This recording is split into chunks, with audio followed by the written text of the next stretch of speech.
ಅಷ್ಟೊಳಗೆ ಆಗುತ್ತೆ. ನಾನು ಈಗ ಡ್ಯೂಟಿಗೆ ಹೋಗೋದು ಹಾಕ್ಬಿಟ್ಟು ತಿಂಡಿ ತಿಂದು ವಾಪಸ್ ಸ್ಕೂಲ್ ಬಿಟ್ಟು ಬಂದೆ. ಈಗ ನಾನು ಡ್ಯೂಟಿಗೆ ರೆಡಿ ಆಗ್ತಾಯಿದ್ದೀನಿ. ಹಾಗೆ ಬೇಬಿ ಕ್ರೀಮು ಹಿಮಾಲಯ ಮಾಯಿಶ್ಚರೈಸರ್ ಥರ ವರ್ಕ್ ಮಾಡುತ್ತೆ.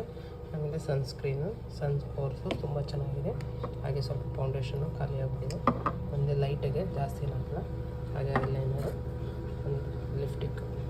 ಸೊ ತಿಂಡಿ ತಿಂದು ರಾಯರಿಗೆ ನಮಸ್ಕಾರ ಮಾಡಿ ನಾನು ಡ್ಯೂಟಿಗೆ ಹೊರಡಬೇಕು. ಬಟ್ಟೆ ರೆಡಿ ಆಯಿತು, ಅದನ್ನು ನಾನು ಒಣಗಾಕಿ ಬರೋಷ್ಟೊಳಗೆ ಒಣಗಿರ್ತದೆ.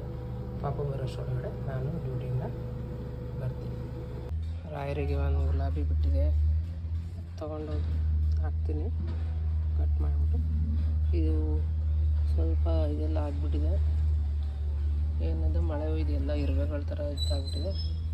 ಅದಕ್ಕೆ ಗಿಡ ಹಾಕೋರ ಹತ್ರ ಕೇಳಬೇಕು ಏನಂತ. ಹಾಗೆ ನನ್ನ ಪುಟ್ಟು ಕೃಷ್ಣ ತುಳಸಿ ಕಟ್ ಮಾಡಬೇಕು. ಈ ಥರ ಎಲ್ಲ ಹೂವು ಬಂದರೆ ಕಟ್ ಮಾಡಿದ್ರೆ ಅದನ್ನು ಡೆವಲಪ್ಮೆಂಟ್ಗೆ ತುಂಬ ಚೆನ್ನಾಗಿ ಬೆಳೆಯುತ್ತೆ. ಈ ಥರ ಕಟ್ ಮಾಡಿ ಕಾಫಿದು ಹಾಲು ಮತ್ತು ಡಿಕಾಷನ್ನು ಏನಾರ ಮಿಕ್ಕಿದ್ದು ದೇವ್ರದ್ದು ಅಭಿಷೇಕದ್ದು ಏನಾರು ಇದ್ದರೆ ಇದರೊಳಗಡೆ ಹಾಕಿ ಹಾಕ್ಬೋದು. ತುಂಬ ಚೆನ್ನಾಗಿ ಬೆಳೆಯುತ್ತೆ ನೋಡಿ ಫ್ರೆಂಡ್. ಕೃಷ್ಣ ತುಳಸಿ ಇದು ತುಂಬ ಬ್ಲ್ಯಾಕ್ ಇದೆ, ಆದರೆ ಇದ್ರೂ ನೋಡಿ ಏನೇನು ಕಟ್ ಮಾಡಿ ಹಾಕಿದ್ದೀನಿ, ತುಂಬ ಚೆನ್ನಾಗಿದೆ. ಈಗ ರಾಯರಿಗೆ ಇದು ಹೂವನ್ನು ಕಟ್ ಮಾಡ್ಕೊತಾ ಇದ್ದೀನಿ. ಇದನ್ನು ಕಟ್ ಮಾಡಿ ರಾಯರಿಗೆ ಆಯಿತು. ಈಗ ರಾಯರಿಗೆ ಒಂದು ಬಿಸ್ಕರ್ ಹಾಕ್ಬಿಟ್ಟು, ರಾಯರು ನನಗೆ ತುಂಬ ಒಳ್ಳೆಯದನ್ನು ಮಾಡಿದ್ದಾರೆ. ಹಾಗಾಗಿ ನನ್ನ ಗುರು ರಾಘವೇಂದ್ರರಿಗೆ ಒಂದು ನಮಸ್ಕಾರ ಮಾಡಿ ಈಗ ನಾನು ಡ್ಯೂಟಿಗೆ ಹೊರಡ್ತಾಯಿದ್ದೀನಿ.